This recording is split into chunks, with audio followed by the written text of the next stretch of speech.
Good evening, everyone. We're going to get started.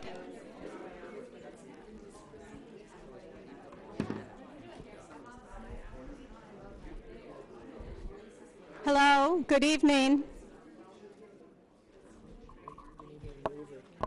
You can stay. Just hit the arrow key. Just Okay, go right. all right, good. Hello, everyone. Thank you for coming tonight. I see some new faces here. My name's Connie Pulsifer. I am the project manager for the Treeline project for the city. And I want to welcome you this evening. It's so good to see a big crowd here this evening. I hope we can have some good discussion about this project.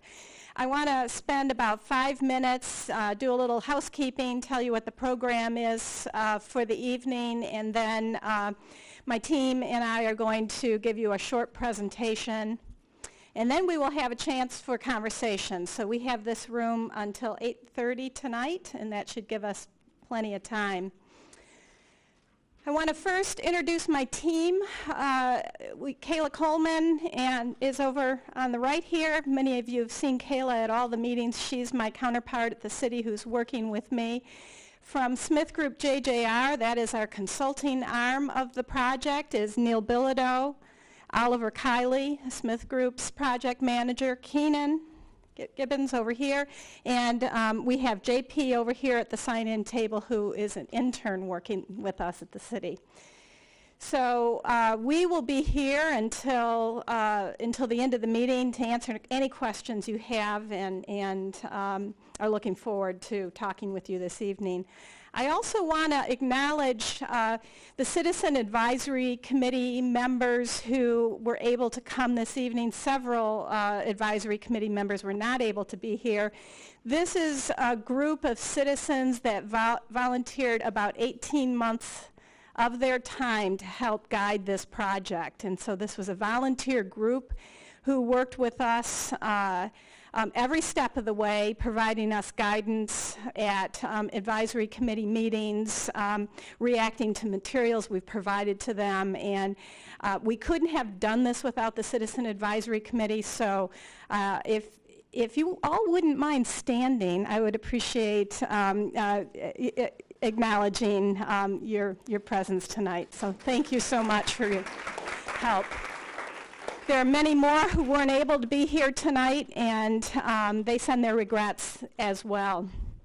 I want to acknowledge a couple of council members in the room tonight, Councilmember Frenzel, and I think I saw Councilmember Eaton here, so thank you for being here as well. A little bit, it always helps us, because this is the beginning of the project, not the end. It helps us to have a better understanding of how you heard about this meeting, since I see a lot of new faces tonight. How many of you saw the flashing sign at First Street? Okay, so that sign seems to be working. Press release in the newspaper. Are you... And those of you who are on our email distribution list, great. So that seems to be working. What are some of the other ways you learned about the meeting? Civ City, good. Good. Social media, word of mouth, neighbors. So we're challenged in getting the word out. We try to use as many different methods as we can. So it looks like we got a fairly good turnout tonight. If you didn't have a chance to sign in, I would ask you to do that so we can give you some project information. If anybody needs, this is a piece we put together that answers some of the most frequently asked questions. Does anybody not have a copy of this? We can run one over to you. Finally, I'm speaking in a mic tonight because CTN is broadcasting and recording this meeting, and so it's not live. It will be rebroadcast at a later date, but it won't get picked up if I can't speak. So likewise, when we get to the discussion period, we're going to have to be orderly, because you also have to have a mic to have your question recorded on the CTN. So we'll have runners who will bring the mic to you, and I'll call on you, and it'll look seamless. You won't even know that we're being recorded. So tonight, what we'd like to do is give you an update about the project. I know some of you have been following this. Some of you may be new to the process. How many of you have attended a past meeting about the project? Okay, so good number. But there's a lot of you here who didn't raise your hand and may not know a lot about the project. So what my teammate Oliver and I are going to do is spend about 20 to 25 minutes to present to you where we are in the project. We're near the tail end of the project. We've been working on this for a couple of years now. And we're going to ask that you let us get through the presentation, and then we'll have the discussion and the conversation, because that way everyone will have the same kind of basic knowledge of the project, so we can have a good conversation afterwards. So we're going to give an overview of the project. We're going to talk a little bit about the Treeline framework plan, implementation strategies, next step, and then the rest of the evening is yours to ask the project team anything you'd like, and or look at the boards and displays on the side of the room.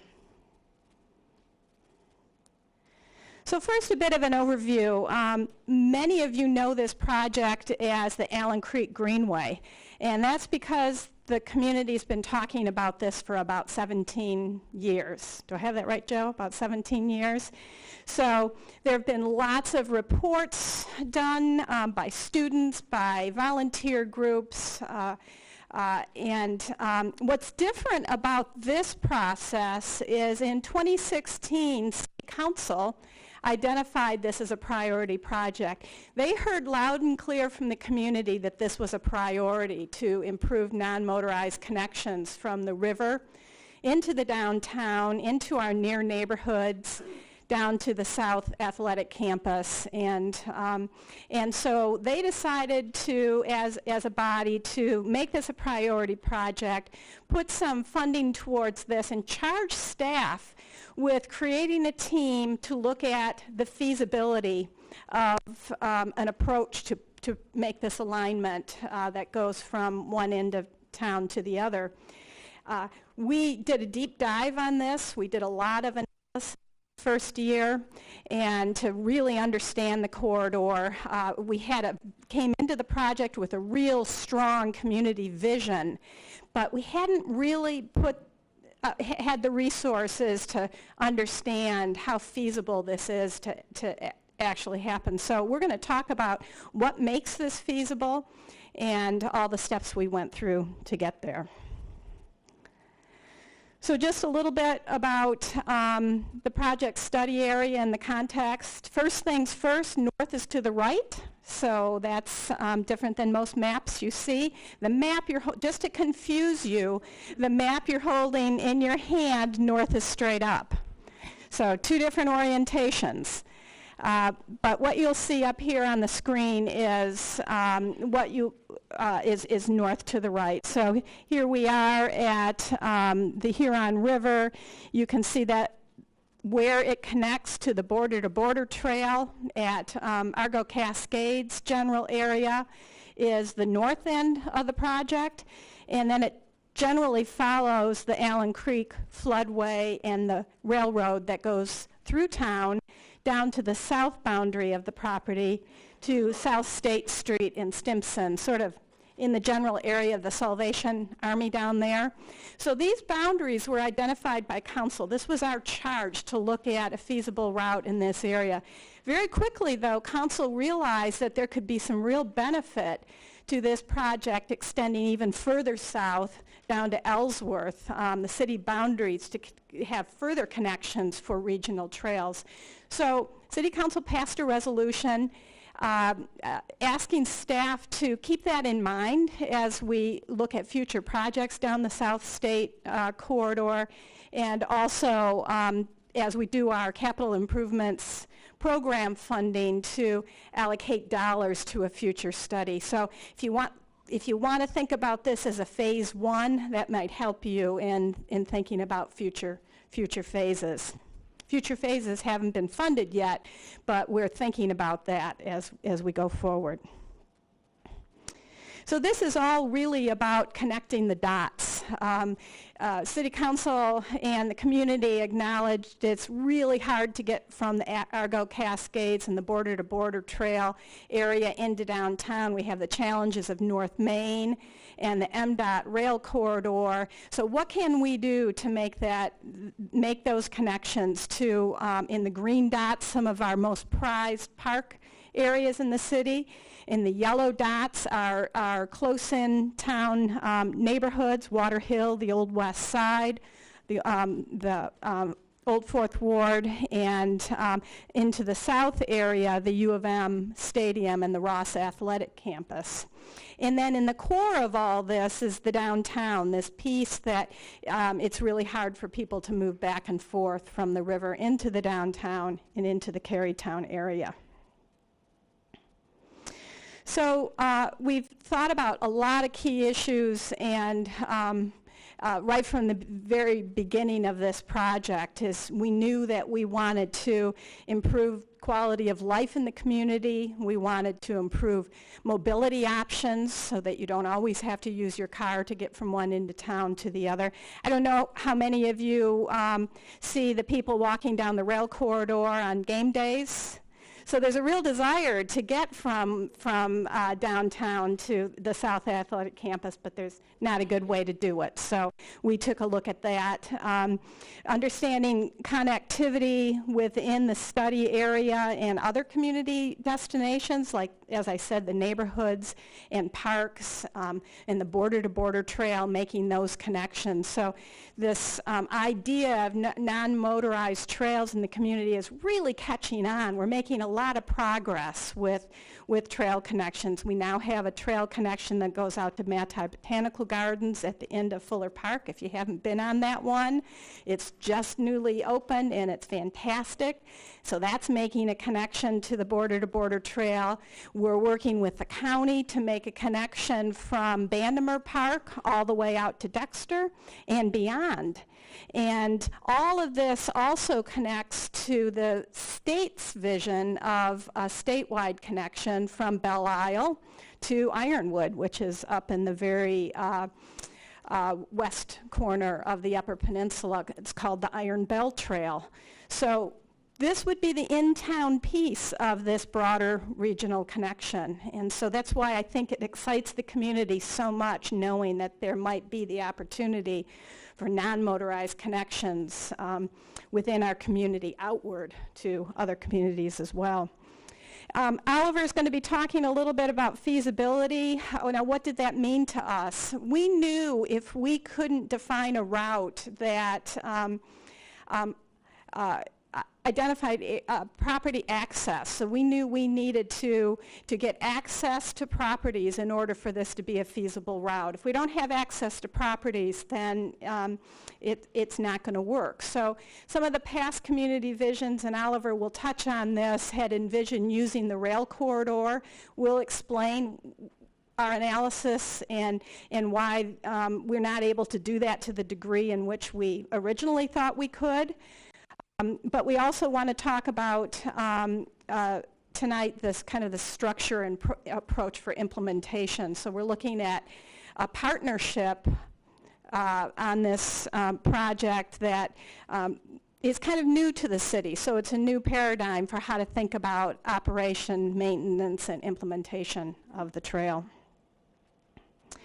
We have a sustainability framework plan in the city, and this project actually touches on 10 of the 16 sustainability framework goals, so we feel like we're reaching a lot of metrics in providing non-motorized connections, potential stormwater management opportunities, using sustainable materials, and all of the other components that touch on these framework goals.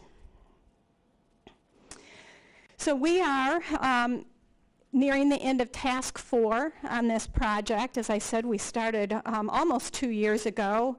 We have talked to a lot of people through this process, and this is really the result of all of that community conversation. We have a project management team that extends across city units. We have a technical advisory committee that brings in staff and people from other agencies to bring different perspectives to this project to further explore the feasibility of a route.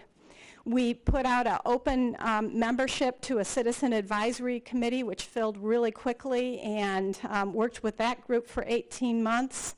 And then we had many stakeholder focus group meetings, community-wide meetings, one-on-one conversations with both residents and property owners. We talked to almost every property owner along the length of this alignment to ask for if they were willing, as a concept, to have this line drawn on this master plan that shows trail through their property. And in all cases, except where noted on the plan, we have gotten this buy-in from the community. So when I say plan, it doesn't show up on this plan, it shows up on the draft master plan that's on the website.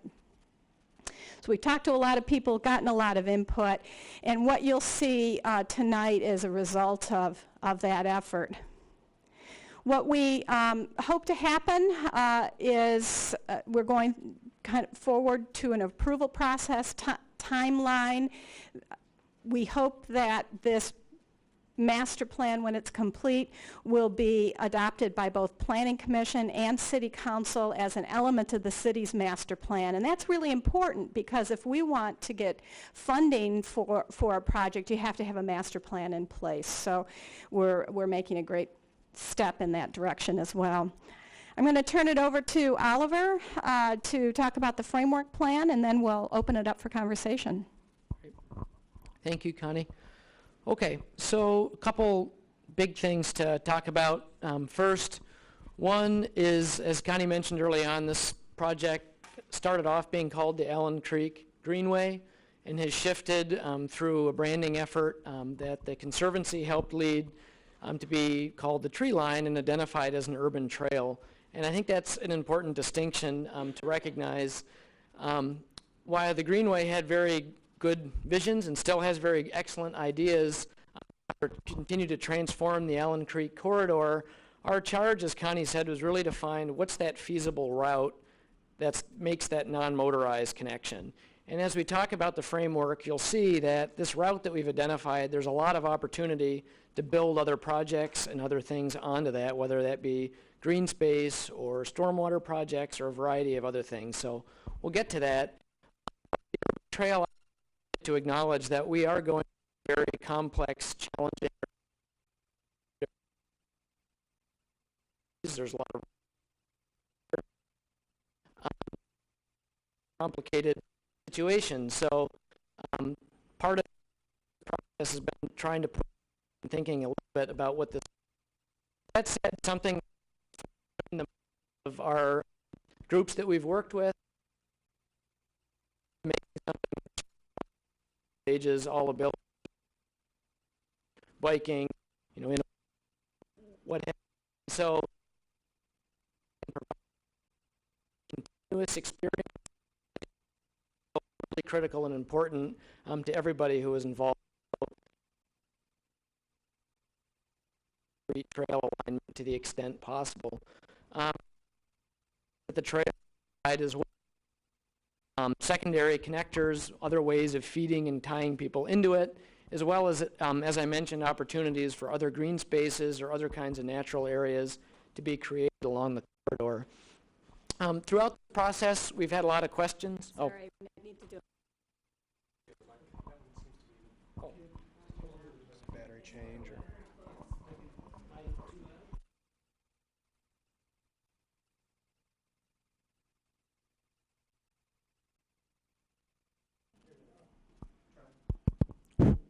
There we go. Is that better?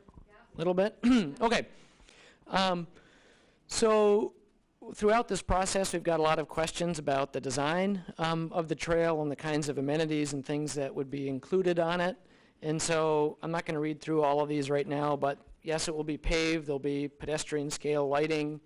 The assumption is that there's going to be landscaping, stormwater management along the trail to manage runoff that's generated. That said, this isn't envisioned as primarily as a flood management or floodplain kind of project. There may be opportunities, again, that we can layer on as implementation moves forward, but that's not a primary driver for this trail. Things like incorporating art, interpretive elements, cultural elements into the trail, those are all things that we hope will be included in the implementation side of it. As for the trail itself, generally what this is envisioned to be is about a 30-foot wide corridor is our preferred width for the trail. Up to maybe 20 feet of that could be pavement, and that would include a separation of uses, so bicycle traffic would be separated from pedestrian traffic. Something we've heard quite a bit in the community is many of the trails that exist today, there's just conflicts, and during busy times, you get people going really fast on a bike, other people with strollers, and there's a lot of conflicts there. And so thinking about the kind of use that we'd anticipate for this, having something wider is pretty important. And then the remainder of that 10 feet of space can be used for landscaping, benches, furnishing, lighting, all those kinds of things. And certainly where we have are able to get more access to property, there's certainly an interest in expanding that and creating more green space or other amenities that can be along the trail. And as Connie mentioned, a lot of the prior plans for the trail have talked about utilizing the railroad corridor for that alignment. A couple things to understand about that as we think about what we're trying to achieve from a design standpoint with the trail. The railroad corridor is generally about 50 feet wide. The railroad tracks are right in the middle of it. We're going to do a little math here. You need 9 feet of separation from the center of the railroad track to either side of it, just to be clear for the trains and all that kind of stuff. So that only leaves, the tracks are in the middle of this 50-foot corridor, that only leaves about 16 feet on either side of the train tracks for a trail. Well, we're talking about maybe 20 feet of pavement alone, let alone other space for landscaping. It just doesn't fit. So really looking at that and meeting and talking with the railroad company about some of their concerns, you'll see reflected in alignment a shift towards utilizing more public and private property that's often parallel to the rail corridor, sometimes encroaching a little bit within it, but generally it's outside of the rail corridor in most locations. There will also likely be some on-street sections where the trail will be on-street, and the idea for that is that those street corridors would have wider sidewalks, separated bicycle facilities, or cycle tracks. You may have seen reference to those before, and that largely this would require removing parking on at least one side of the road where this is built, but then that would also provide room for additional landscaping, stormwater management, things like that along the whole roadway. And then the last kind of trail type that we've looked at here are what we're calling elevated ramp sections. So the framework identifies a number of bridge crossings over some of the major roads, and I'll talk about those in a little bit. But the idea is that within that 30-foot wide corridor, you could have a ramped section that would provide a more gentle ramp rather than, it's not like going up a flight of stairs over a bridge and dropping back down a flight of stairs. It's a much more gradual ramp, so if you're biking or running or jogging, you have that continuous experience up and down. And then these would also provide a kind of a parallel sidewalk connection from the existing street sidewalk down to wherever that ramp meets grade, so that again you have a point of access there to be able to get over bridges and things like that. The framework plan itself, and there's a big version of it here over on the boards, and we'll walk through it in a little bit more detail on the next slides. But there's two things I'll point out on this. There's big fat lines, which are what we're calling the primary alignment. So that's kind of the main stem of the trail, that 30-foot wide corridor. And then some thinner lines, which are for some near-term or alternative connections that we want to kind of keep in our back pocket. As one phase is built and we need to make a connection between two parts, there may be opportunities to do some near-term improvements to streets and things in the interim while we wait for those primary sections to be built. So a couple of things, we're going to zoom into this map, don't worry. So 5 kind of key things that drove the determination of this alignment. As Connie mentioned, feasibility was the number one. So other than a handful of property owners, our team, in working with the Conservancy, reached out and met with almost every property owner where this alignment is shown. And we asked them, are you comfortable with this alignment being shown on your property? And for everybody that we met with that has a route through their property, they had said, yes, we're comfortable, recognizing that there's a lot more conversations that need to happen as implementation moves forward. So, you know, whether a property gets purchased or the city just gets an easement, or whether there's some other kind of change that happens, that all has to be worked out, and what the detail and exact design of the trail is, that all has to be understood in a lot more detail. And that we've conveyed that to property owners as well. The second piece, the big driver, was again trying to have that continuous experience so that if people are on the trail, they have lots of points of access, but when you're on it, you can just go and you don't have to stop really regularly. And then that ties right into that user experience and safety point, so that we're really trying to use this trail to provide connections over some critical safety areas in town. So getting over North Main Street, for instance, is a big one. That's a very congested area by North Main and Depot. Not very friendly for pedestrians, so providing people a way to get through that is good. Being able to connect to community assets and destinations, Connie mentioned many of those earlier. And then also being a little bit visionary too about this, and if we're going to make the investment to build this, are there opportunities to do something that is really unique and special along the way that creates a strong experience or a landmark for the community that becomes, a source of pride and a source of identity. Okay, so we're going to go through, this is going to be a review of the framework plan in 8 movements here for those with a musical mind. Okay, so this is starting at the north end on at Argo Pond, and just to orient you, this is where the Argo Dam is, and this dashed line is the border-to-border trail. I'm going to shift down and talk about the primary alignment more on the next slide. I'll just mention this one. This is where we have some of these thinner lines. Is an example of where there's a near-term or an alternative route that we wanted to kind of keep in our back pocket. And so this was the idea of connecting through Bluffs Nature Area. We met extensively with Natural Areas Preservation, as well as some of the mountain bikers that use that area to figure out how that might work. But there's a tentative or a potential alignment through there with a bridge and elevated ramp section over North Main Street and over the MDOT rail line and down into Bandemere Park. So that's one option should some of these other, our preferred approach be infeasible.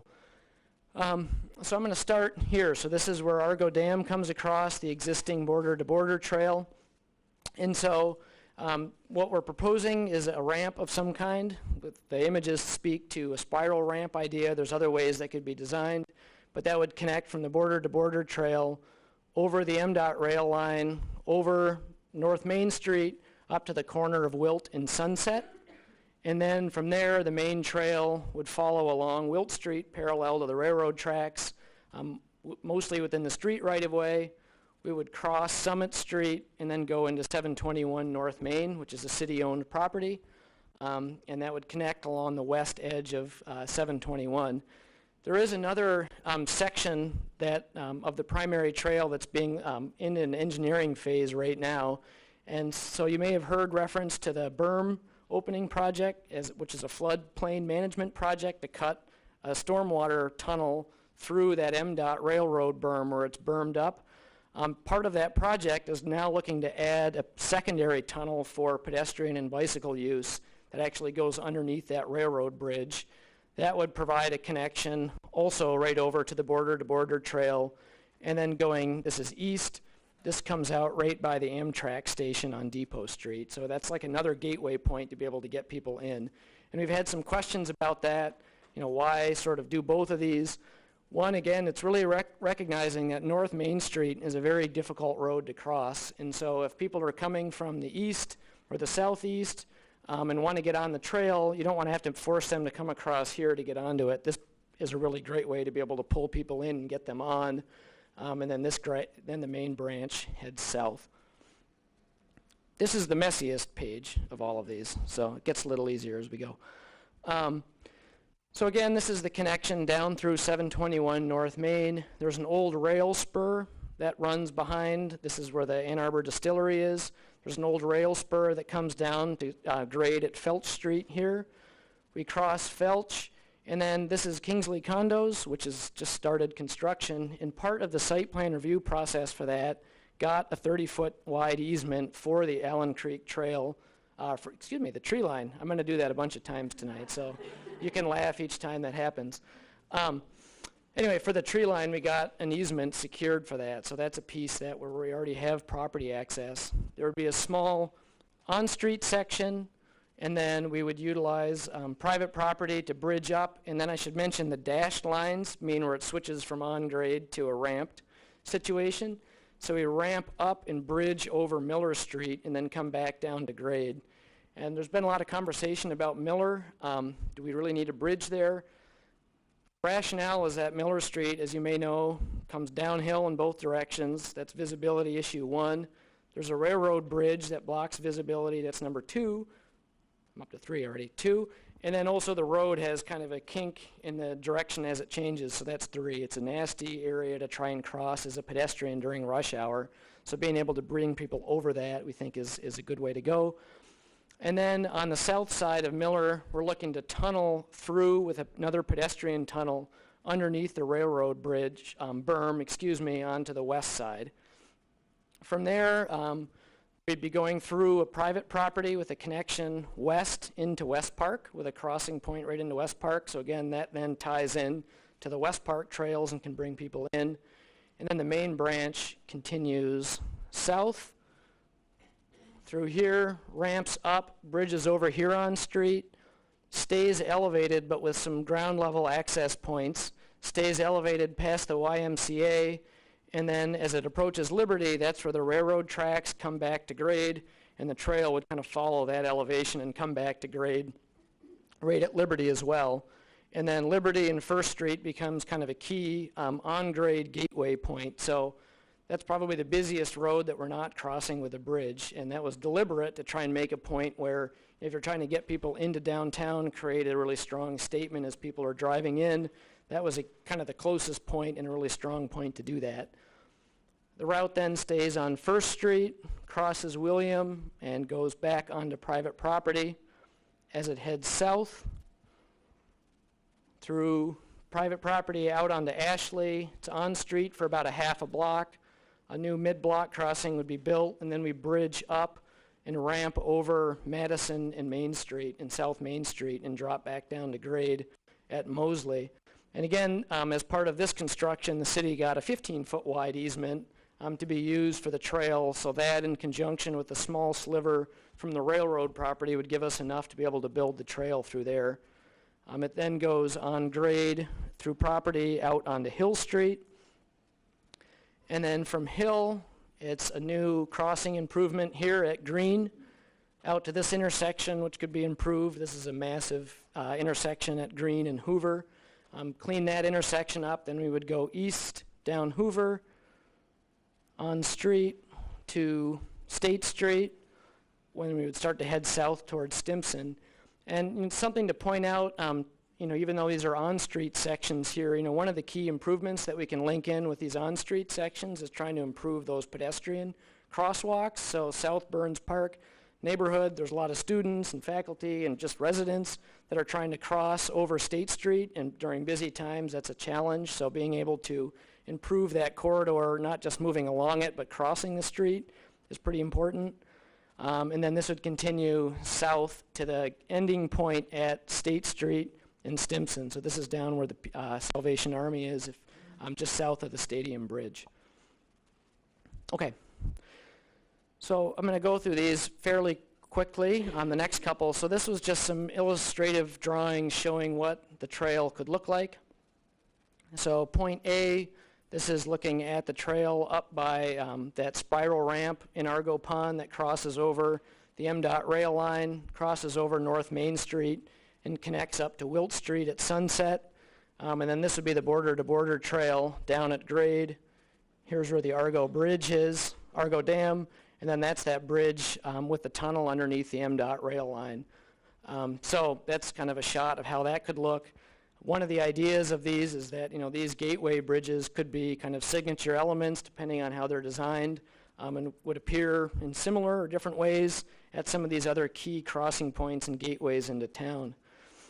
This was a smaller node, but looking at the Summit Street and Wilt Street intersection, So the main branch of the path would come through, cross the street, and then go through 721 North Main Street. This is the bridge if you're up on the track at the YMCA looking north, kind of out of the window. This is what you might see. So this is Huron Street down below with a bridge crossing over Huron. Again, in some cases there may be stairs to provide access. This could also be a sidewalk or a ramp that ties back into here. That's something from a design standpoint, will be worked out in future phases. And then you can see a connection on the left out to West Park and the Miller Bridge a little bit in the distance. Just an idea for that on-street sections and that gateway point down at Liberty. So again, almost starting to take that street intersection and make it feel like more of a pedestrian-oriented space. A lot of communities are building, raised crosswalks or raised intersections with special pavements and other kinds of treatments to make them very safe from a pedestrian standpoint and kind of slow drivers down. There's a variety of designs for that. And then lastly, the bridge looking north now at South Main Street at Madison. So that bridge that kind of comes up and articulates a few times as it moves through that area to avoid buildings and things like that. Okay. So a few more slides just on the implementation side of it, and then we'll be done shortly. So as Connie mentioned, the Treeline Conservancy is working with the city to figure out a partnership arrangement of some kind and put together a business plan for how to execute this vision and make the tree line something that can happen. This is very similar to how many other major urban trails and other communities are built. So closest to home is probably the Riverfront Conservancy in Detroit. That was responsible as a public-private partnership for building the Riverwalk along Detroit. Subsequently, they started building the DeQuinder Cut, which is a couple mile long non-motorized trail connection that connects to some key destinations in Detroit. And so in that situation, the the Riverfront Conservancy was responsible for the fundraising, the design, the engineering. They have operating and management agreements and requirements for how to manage and maintain it.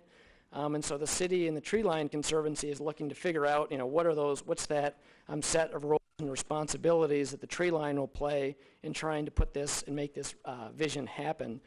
So part of their business plan is this governance structure piece of it that identifies the roles and responsibilities of the city versus the Treeline and how that works.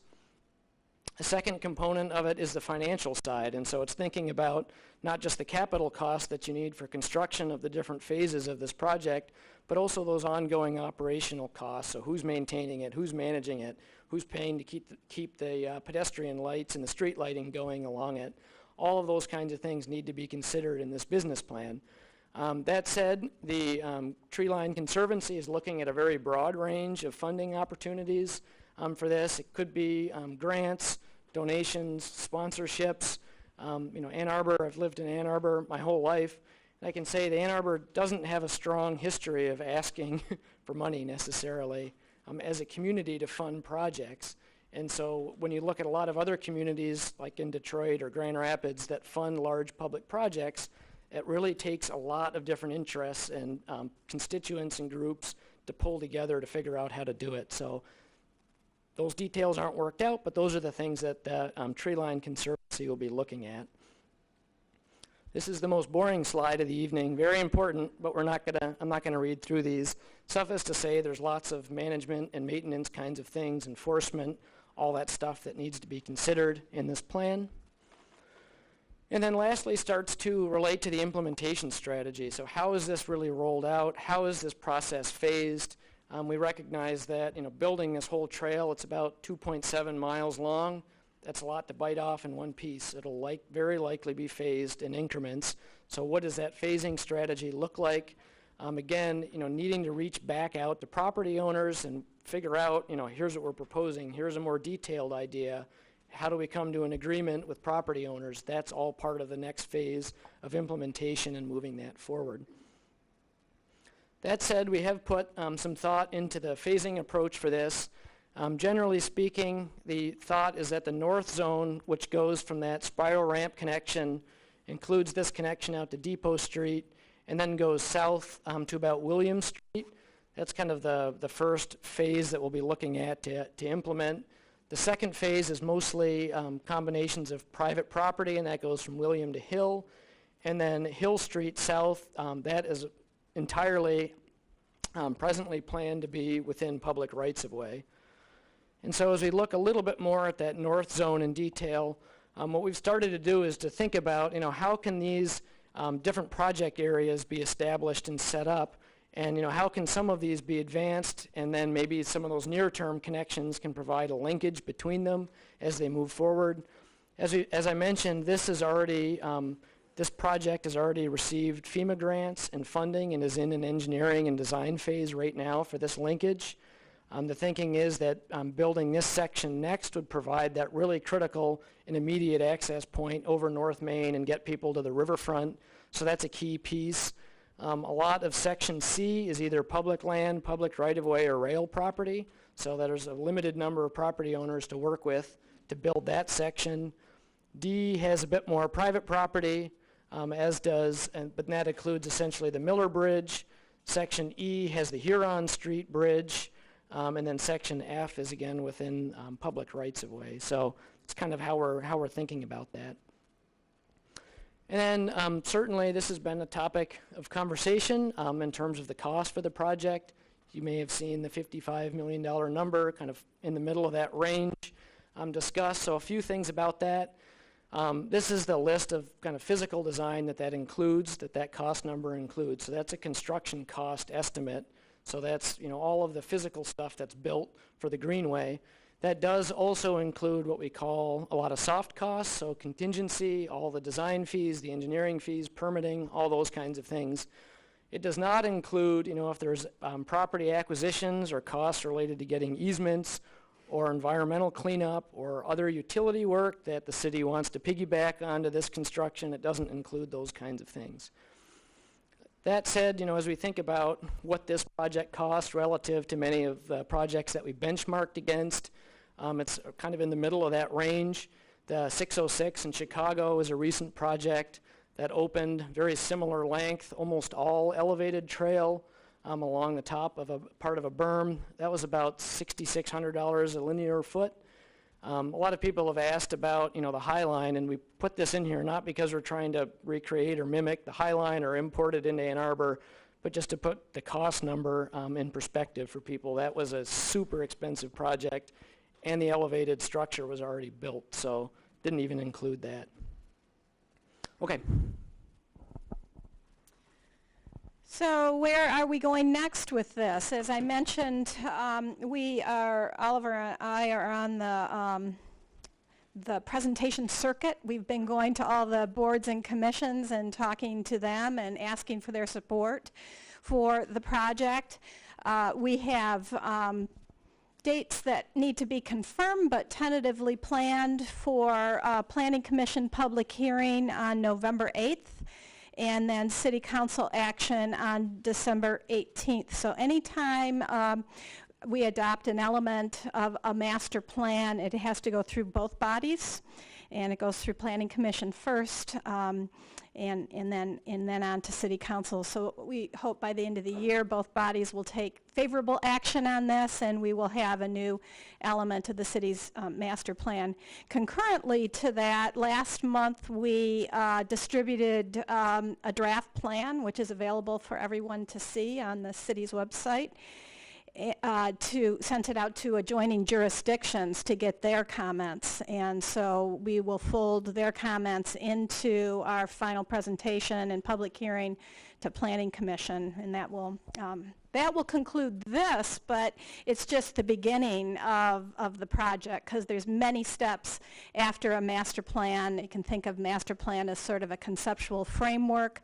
There's many steps beyond that, looking at the phasing and the funding, and so we need to continue to have this conversation after this master plan is adopted. So with that, I'd like to open this up for discussion. Any questions you have of us? Any comments you have? Yeah, sure.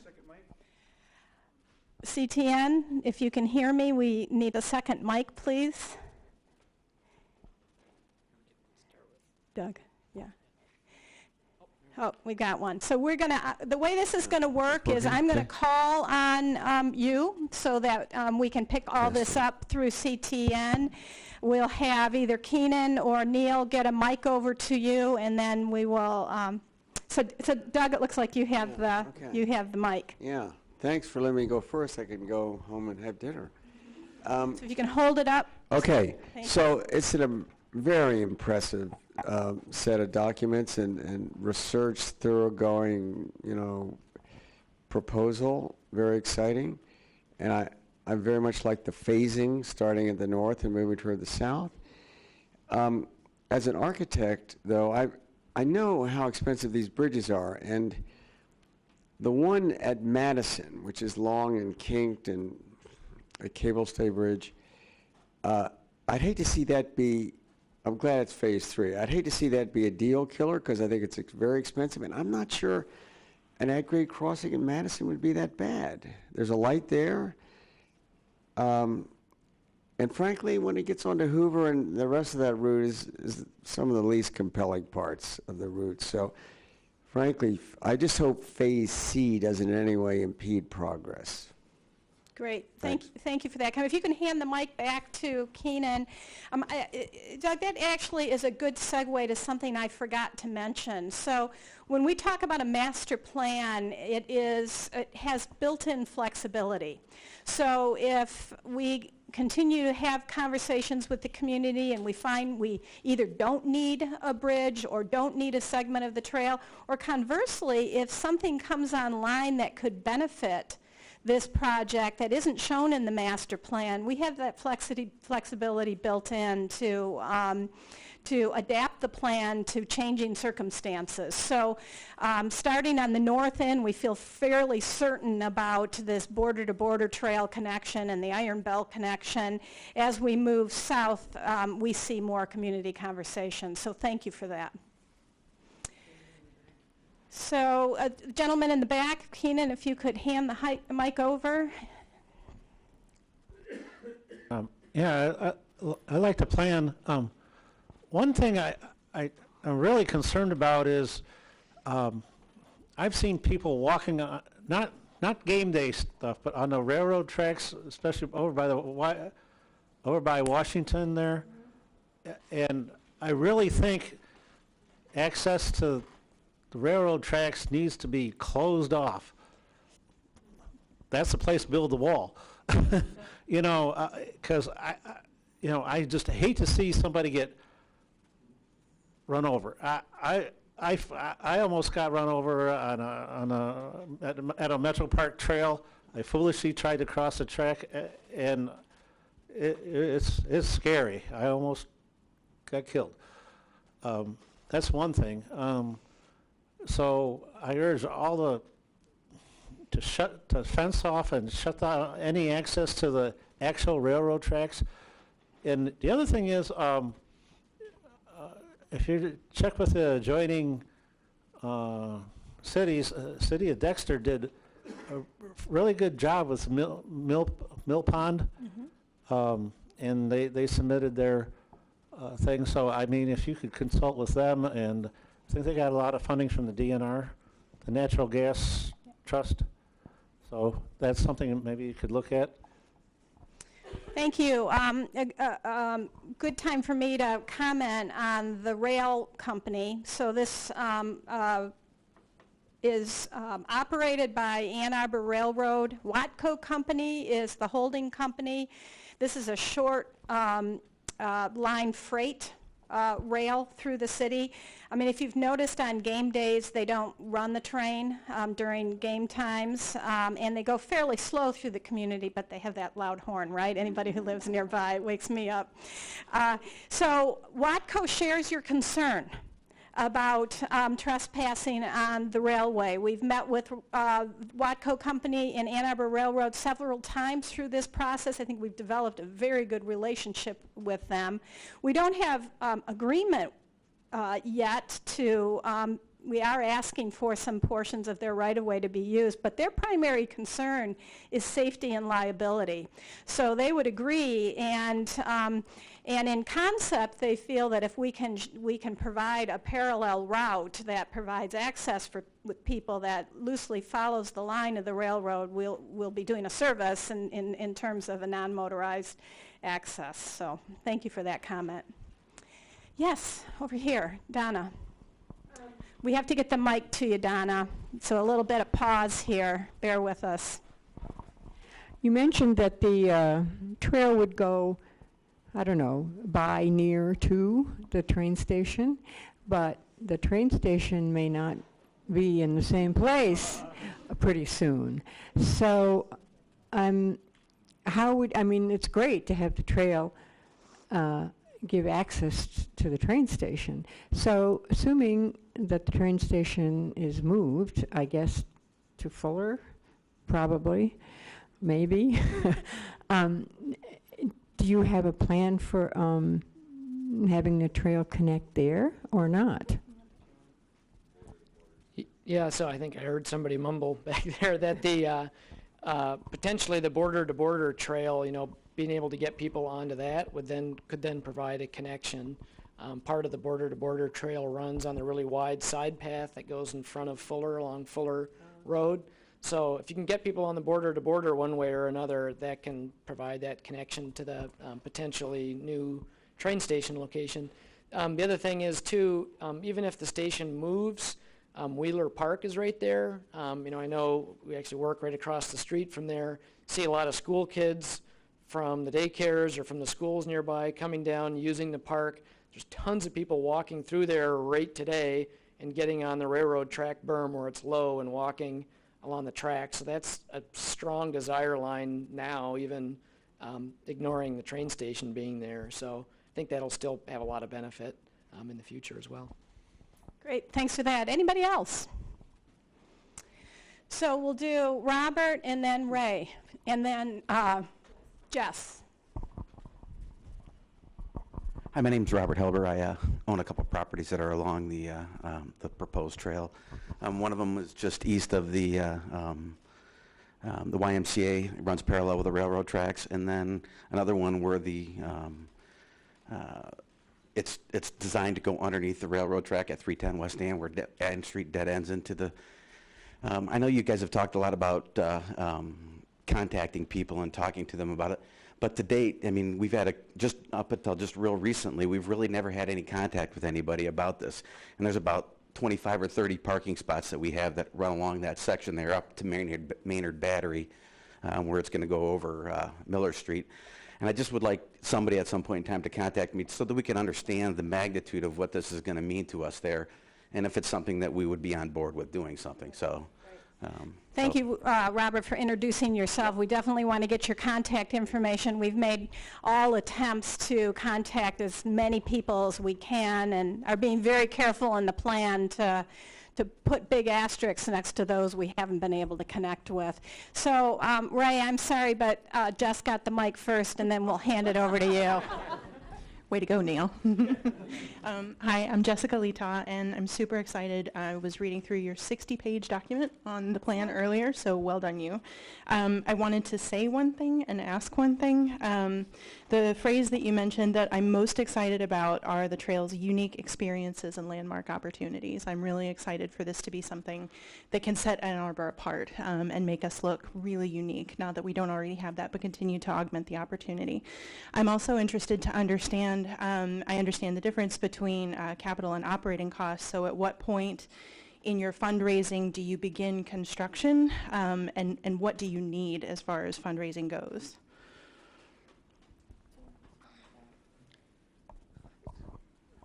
So here it goes. Okay. So that's something that we'll have to kind of be worked out and working with the Treeline Conservancy. So, you know, a lot of it will be taking that $55 million estimate for the whole project, and as the next phases of implementation move forward, start to say, okay, for each of these project zones, what might that be? What do we need to do? And, you know, I think a lot of the conversations with property owners in places where we don't have access need to happen so that we can understand what the trail needs to be, how it needs to accommodate, existing uses. We met with some property owners, for instance, not Robert, but that had said, we'd love to be able to keep parking on our property, and if you're doing an elevated section, can that be designed in a way so that we can still park cars underneath it? Those kinds of things need to be worked out, and then we can start to understand what the actual costs will be for construction for any one of these particular phases. So thank you for your comment, and thank you for reading the report. I encourage everyone to do that, and I promise it won't put you to sleep. Didn't put you to sleep, good, right? It is a great project, and I know it's taken a long time to get where you are. But I had a specific question with regard to where you are in relationship to the berm part of it, because that has always been, that's taken something that's come in stages. The berm, which is off of Depot. And where are you at this particular point in terms of moving ahead on that berm, and also the cooperation of the nearby property owners and all of that? Is that all settled at this particular point so that you're free to go? And what do you expect to what will be accomplished by that berm in relationship to the border-to-border trail, floodway sorts of issues, and also the nature of pedestrian crossing? Diagram of that. So the berm project is being designed and engineered right now. It's on a separate track, but we're coordinating with the group. They have the FEMA dollars for there's going to be 2 tunnels under the MDOT berm, and one is going to be for flood management, and so they have the money for that. I think they're still seeking the balance of the dollars for the pedestrian tunnel, but they're working on that as well, so they'll be parallel to each other.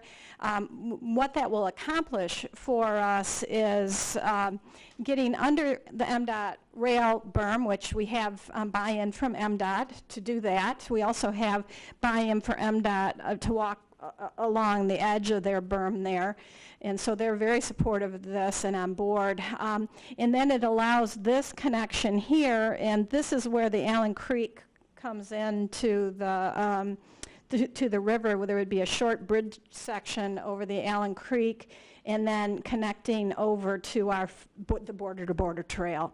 And so that spiral then over the MDOT rail and road will be another connection up to the Water Hill neighborhood. So it's moving along. Did that answer all your questions?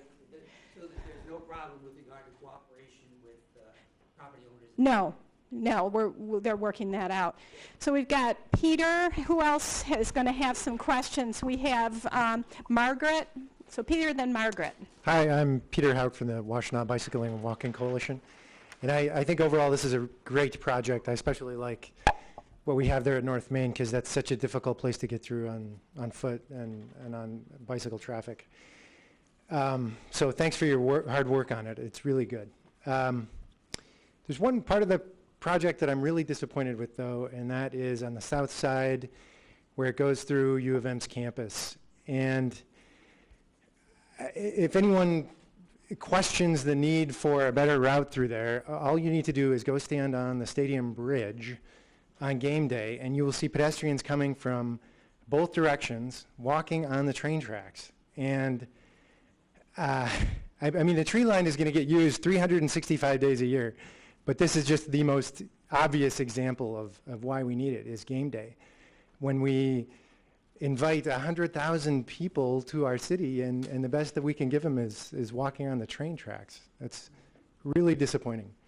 And I'm not satisfied with the rationale that the university has given, that they are actively using these areas and that they're needed for safe egress from buildings. That's what we read in the MLive article about that.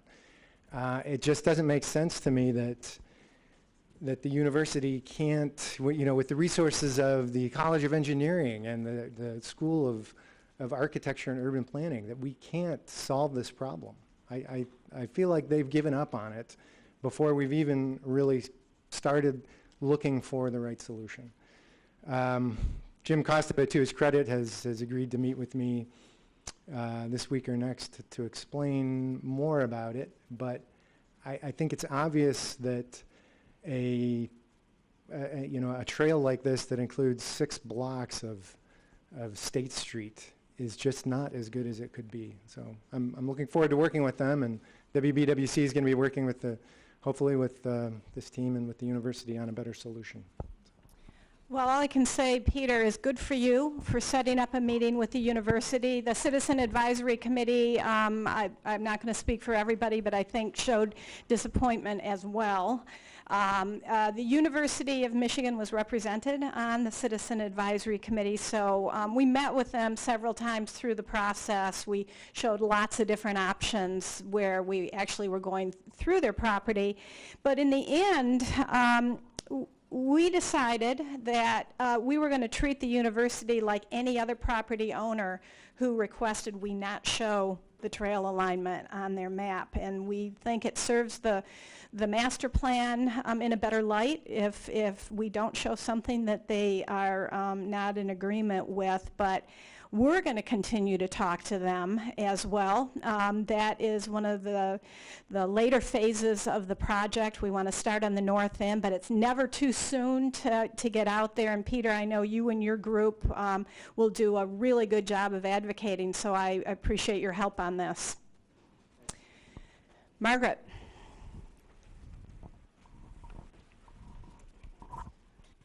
Well, first let me thank all the people who spent so much time and energy, staff and citizens and consultants alike. It's a very handsome set of documents here. I want to reiterate, I think, the opening comment. I'm another architect in town, and I think some of the bridges that are proposed as part of this plan make perfect sense, at North Main and I think at Huron. But I just really plead with you to approach the Madison Bridge, the South Main Street Gateway, with a lot more, I guess, caution at this point. And you've got some proposals for on-grade improvements that I think could be so relevant to that location. The sketch that is actually not in this flyer, I guess on the board now, is quite mysterious to me because I really don't understand how it engages the rest of the conditions around it. We know these bridges have weird spaces underneath them. It's a big three-dimensional thing. And it's, I don't know, it just seems like it's overkill at that location. I think we can really look at on-grade solutions for that. So I really, as we evolve this plan, I look forward to that being interrogated more thoroughly and I think creatively and thoughtfully. So the last question I really have has to do with point 8 here. What is the plan for the city-owned properties along the tree line? And it says here that North Main, West Washington, and First and William, I guess they'll be continued to be studied in future plans. So is that in a way saying that is somebody else's concern or someone else's research project? Or is that something that you feel is kind of embedded in this master plan? Okay, well, thank you for your comment, Margaret. I know you and I have had long conversations about this, and I appreciate you coming out again tonight. Margaret is referring to question number 8 in the information packet you have, which is page 4. And so we've gotten this question several times. What's the plan for the city-owned properties along the tree line? So what Margaret is referring to is 721 North Main Street, 415 West Washington, which is across the street from the Y, and the First and William property. And so the purpose of this project that we're working on was to find a feasible route for the trail and not to preclude any opportunities on those properties. So we knew we wanted the trail to be aligned through city-owned property because we would get property access that way, but we wanted to do it in such a way that it didn't preclude any future studies on those properties. So Margaret's question is somebody else studying those properties? Well, we've been studying those properties for a long time.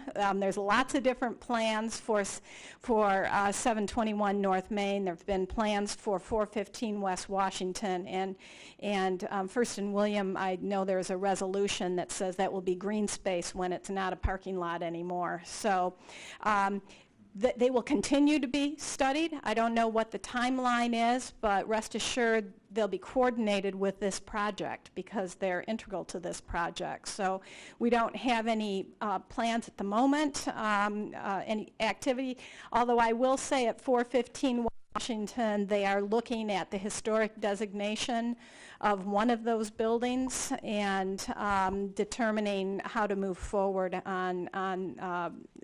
with one of those buildings. But I'm not part of that team, so I can't give you too many more details about that. But there will be coordination. I think the team that will be working on those projects are going to be working with the Treeline team every step of the way.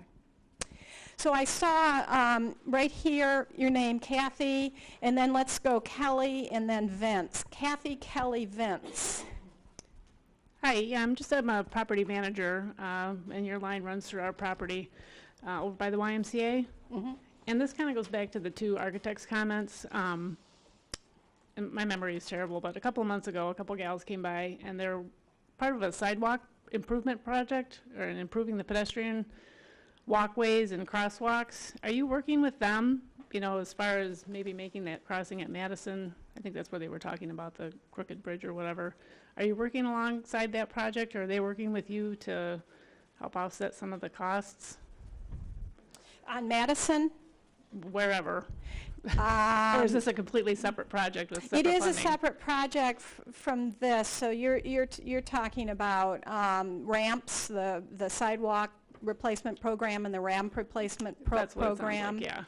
Yeah, they will coordinate with us, but Okay. there's so many of those around the city. Some of them touch on this area and Okay. some don't. But we all talk. Okay. So we do coordinate. They're trying to get those ramps in to improve the ADA, Yes. the accessibility at curbs. Okay. Well, I was just wondering about that street crossing there, if they came back down to grade instead of putting that big bridge in, if they would be part of that.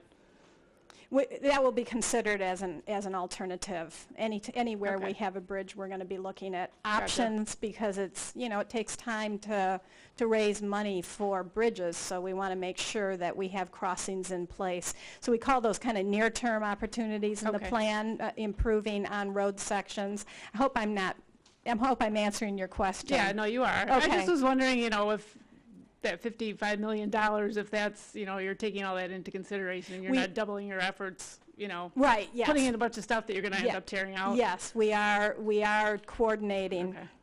with those road projects. Okay. And my other question too was, was it Herbert? Yeah. The parking, especially, somebody just said too, the First and Williams, you're going to make that green space eventually. What is going on with the parking? I mean, are you building more parking? I mean, there's not enough parking as it is. You mean at First and William?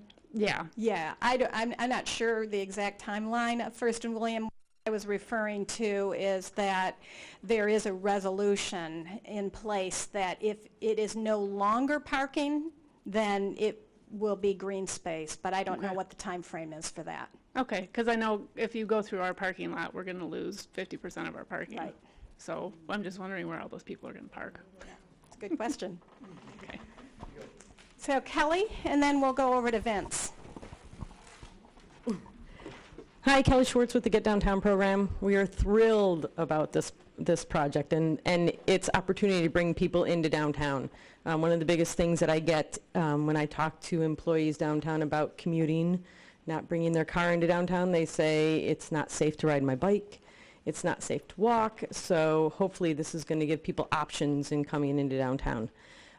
Going to the north, thinking about my old rowing days, I don't know how big that circular bridge is going to be, but I know when we rowed to the dam and we turned our boats around, that was always kind of difficult to do with an 8. So I don't know if you guys are working with the rowing clubs over there just to make sure that there's going to be enough room for people to turn around, because it's a hard thing to do. Yeah. That's a good question, Kelly. We know we'll need to work with that group because we know there's some constraints in that area. And so Donna, to answer, Donna asked whether the bridge will go over the river. This is right now it's shown as needing because we're so land constrained there, but it hasn't been designed yet. It's just a concept idea, but yes, the reminder about the rowing clubs is really Right, important. and the traffic on the other side from the livery too, I mean, just added a lot of traffic over in that area, so just something to be mindful of. Yep. Okay, thanks. Thank you. So we'll pass it over to Vince, and then we'll do another round. And then Rita. Hi, Vince Caruso, Allen's Creek Watershed Group. I was also on the CAC, and thanks for all the work on this, and I'm glad we've gotten this far. The Watershed Group's been at this for quite a while, as well as I'm on the board of the Sierra Club, and they've been involved in promoting a greenway as well. But I just want to make some points about the benefits of a greenway in economic terms that I think people don't realize, that most communities now Here, let me give you mine.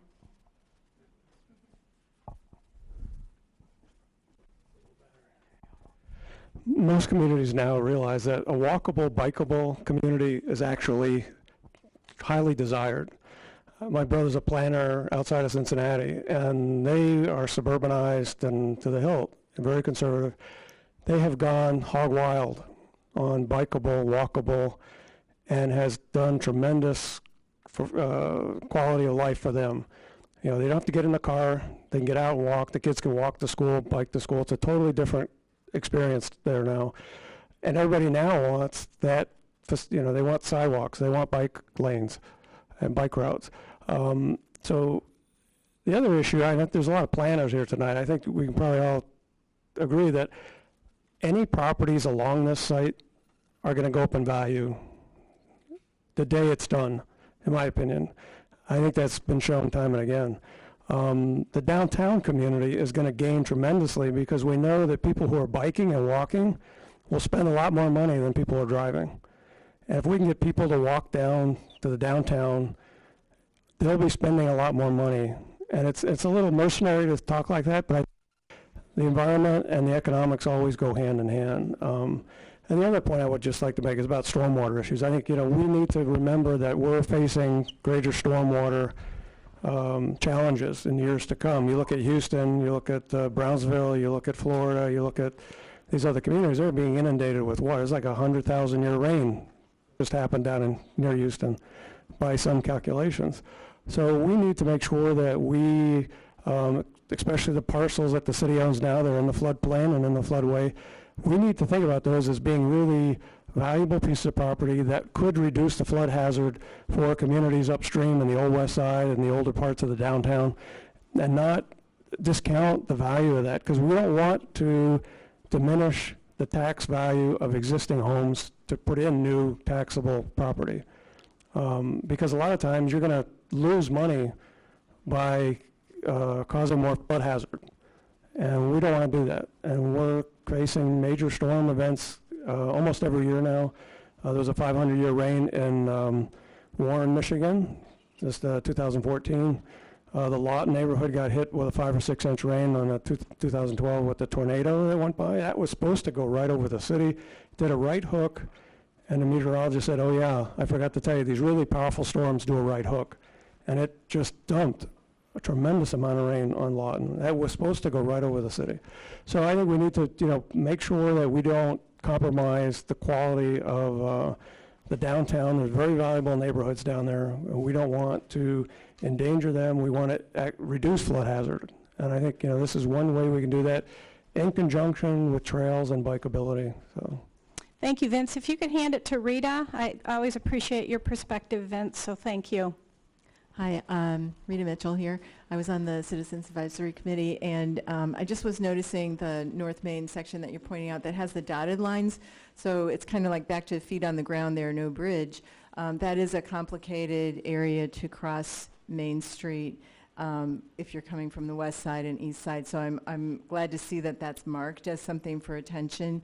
I wouldn't expect another bridge there, but another way to cross the street safely, safer than it is now, would be really great.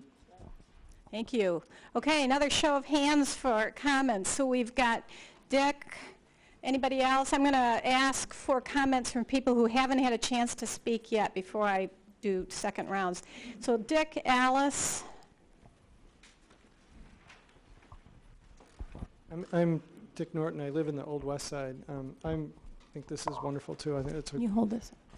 a great project. I'm very much in favor of it. I'm coming back to the comments about the rail line and the right-of-way and creating more access. And I wonder, I know you have a preference for a 20 to 30 foot width, but you can have a 10-foot trail that can get a lot of people through. And in parts of the right-of-way, particularly down by the stadium, you might be able to get a 10-foot trail with a wall that has the benefit of getting people through there, and it's also protecting them from the rail line.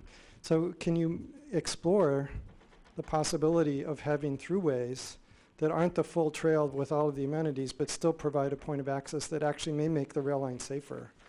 Because now you're controlling, instead of forcing people to illegally walk along the rail line because they don't have any place else to go. So just an idea. You maybe you've thought about it already, I don't know, but it's just something to think about. Good. Thank you for that comment. And Alice is right there. Hi, I have worked with everybody who's on the CAC, as well as many years before that with various volunteer groups on the idea of this route, trail, Greenway. And I can't believe I still have so many questions and so many desires, but this is great progress. And even more so, I would like to think of these near-term opportunities as something that we could really jump on, because as soon as we see something that's visible and that we can use, that'll really give a lot of momentum to the actual implementation of the plan.